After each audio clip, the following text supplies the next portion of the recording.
The first time Ethan noticed the eagle, he was halfway up the mountain trail, his boots crunching against frost-kissed leaves.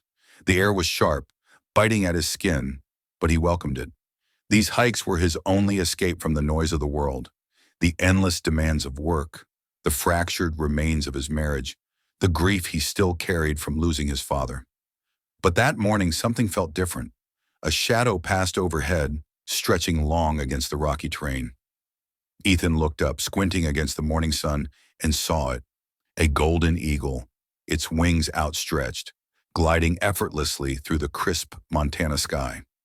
He paused, watching as the massive bird circled above him.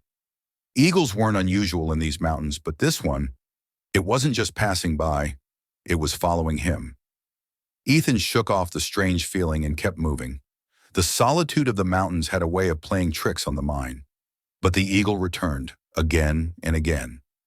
Each time he hiked, it was there, soaring high above, silent and watchful.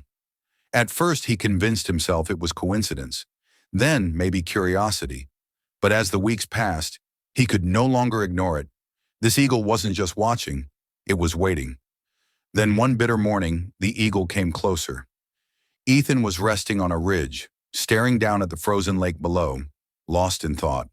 The wind howled around him, whispering through the pines, carrying the silence of the wilderness. And then, a rush of wind, a sudden movement.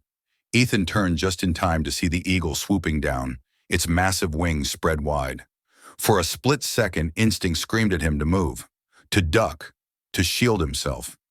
But the bird wasn't attacking. It landed, graceful and deliberate, on a fallen tree just a few feet away. Ethan's breath caught in his throat. He had never been this close to a wild eagle before. Its golden eyes locked onto his, unblinking, filled with something that felt almost human. "What do you want?" he murmured, feeling foolish for speaking to a bird. The eagle only ruffled its feathers, then let out a sharp cry, a haunting, bone-deep sound that echoed through the canyon. Then, as suddenly as it had come, it was gone. But Ethan couldn't shake the feeling that something had just shifted, something he didn't yet understand. The following week, the eagle returned. Only this time, it didn't hesitate. Ethan had just reached the summit when he felt a sudden rush of air beside him. Before he could react, the eagle landed on his shoulder. His entire body went rigid. The weight of it was staggering, its talons gripping his jacket without piercing his skin.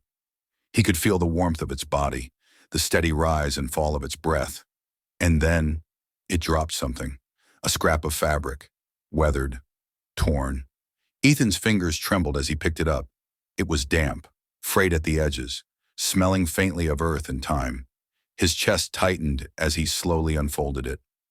A faded pattern of red and black. Flannel, his father's flannel. The world seemed to tilt beneath him. His father had vanished a year ago, lost during a sudden snowstorm in these very mountains. Search teams had scoured every inch of the terrain, calling his name into the howling wind, but no trace of him was ever found. The official story was hypothermia, but Ethan had never believed it. The eagle let out another cry, a deep, mournful sound, before leaping from his shoulder, its wings slicing through the cold morning air. But it didn't fly away. It circled once, then dipped low, gliding toward a dense cluster of trees below. And then it landed. Perched on a rocky outcrop, it turned back toward Ethan, watching, waiting. Ethan's pulse pounded in his ears as he scrambled down the rugged slope. His breath came in sharp gasps, boots slipping on loose gravel, but he didn't stop. He couldn't. The eagle remained ahead, guiding him. And then it stopped. Ethan staggered to a halt, his chest heaving. His eyes followed the bird's gaze. And there, a tattered backpack, half buried beneath fallen leaves. A rusted flashlight, its handle wrapped in familiar duct tape. And bones, partially hidden beneath a fallen log, bleached by time, untouched by the world. Ethan felt the ground sway beneath him. His knees buckled. His father had been here all along. The storm hadn't carried him away.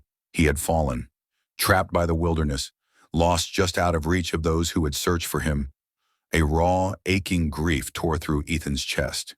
He clenched his jaw, swallowing against the weight of it, his fingers brushing the remnants of a man who had once been his guide, his teacher, his anchor. And now it seemed his father had sent a guide of his own. The eagle let out one final cry, low, solemn. Then with a powerful thrust of its wings, it lifted into the sky, soaring higher and higher until it disappeared over the peaks. Ethan wiped at his face, his vision blurred with something between sorrow and relief.